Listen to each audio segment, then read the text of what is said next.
President Cyril Ramaphosa has kicked off his two-day oversight visit to the Eastern Cape. It comes amid various service delivery complaints across the province. Let's unpack this story further with Professor Ntsikelelo Breakfast. He's a political analyst at Nelson Mandela University. Professor Breakfast, it's always a pleasure talking to you. Thanks for coming on. And of course, we know that this visit by the President, it's 2 days. It surely cannot be enough to address the dire state of service delivery in a province like the Eastern Cape. Of course, Michelle, it's an open secret that the Eastern Cape has not been doing very well in terms of addressing poverty, unemployment, in particular the Nelson Mandela Bay.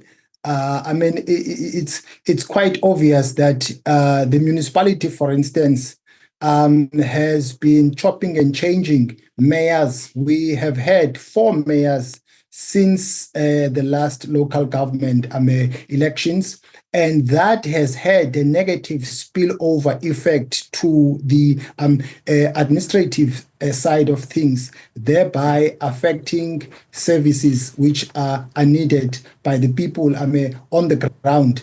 But also crime is posing a threat to business. And because of that, I think this is a perfect time for the president to come down here and listen to the people of the province. I mean, just taking a look at this devastating report by the Auditor General paints a real picture of what's going on behind the scenes, right? The people who are in charge, the money that is being spent and lost. The Auditor General in her report tells us that 467 million rand in unauthorized expenditure took place in the Eastern Cape over the period under review, 2.7 billion rand in irregular expenditure, and millions more in fruitless and wasteful expenditure. How is this possible, Professor Breakfast, in a province that is so desperately in need for service delivery in all sectors, from health to education to roads and transport? I think state institutions have been used as a center of accumulation to amass wealth. Year in and year out, we hear about these things whereby public officials are doing business with the same institutions which they are serving. We hear about people who are not qualified, holding strategic positions, and nothing has changed, since that report was laid bare, for instance. And also the economy has not been growing the way it should have. I think it's quite unfortunate that the people of the province are really getting a raw deal. And, it looks like the state of affairs is not going to change until maybe people consider how they vote, in my view. Yeah. I just want to reference an article on the Auditor General's findings in the Eastern Cape, an article in the Daily Maverick, and it describes a whole range of things, but there were successes that were reported by various departments, from education to health, etc.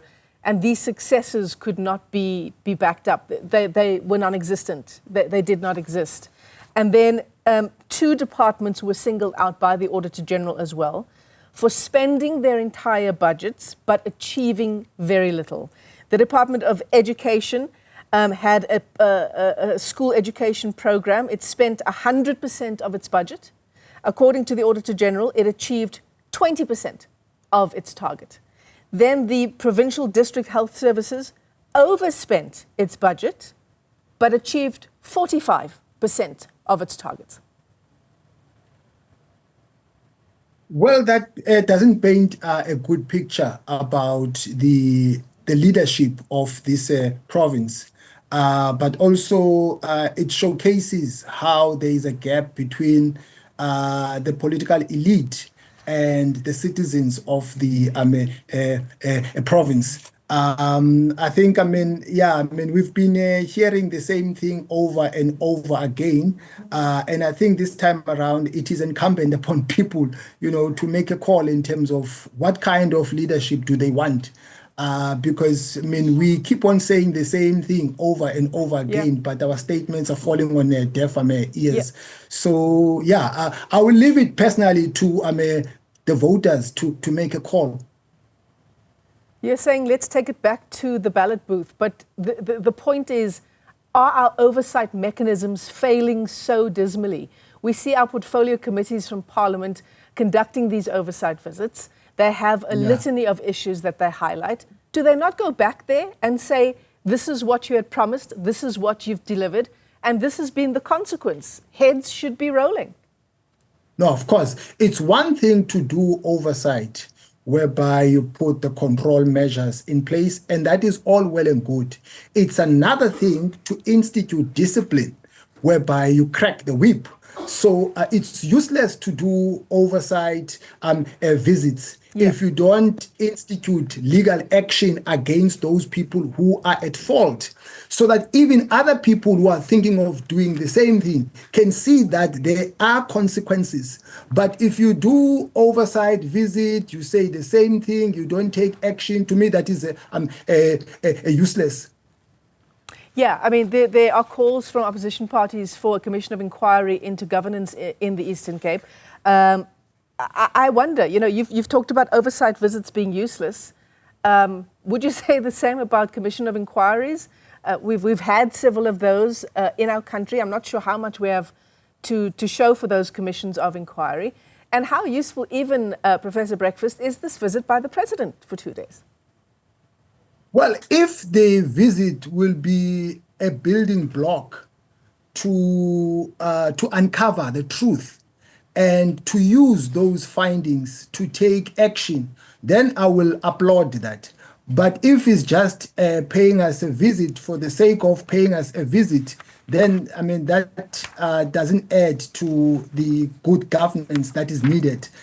So I mean I wouldn't say it is unnecessary for him to come down here. He needs to come down here and see by himself the state of affairs. But then there needs to be action that is taken against those people who are at fault, so that we can see a change for the better.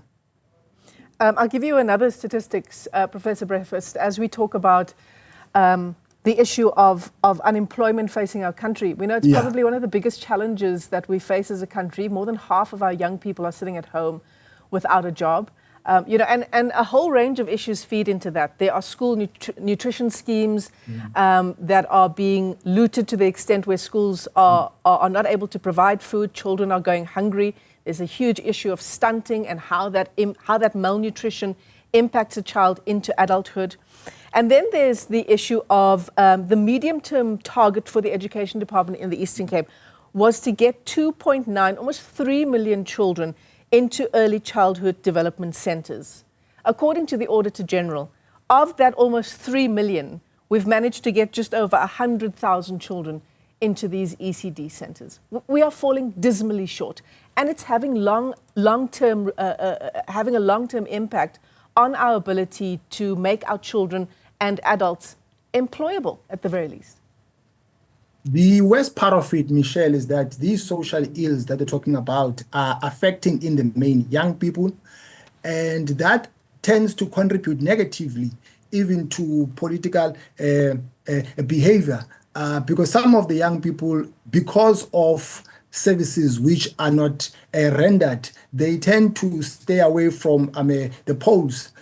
Because I'm not saying that is a good thing, but I'm saying that really they are bearing the brunt because they are not experiencing the fruits of this democracy.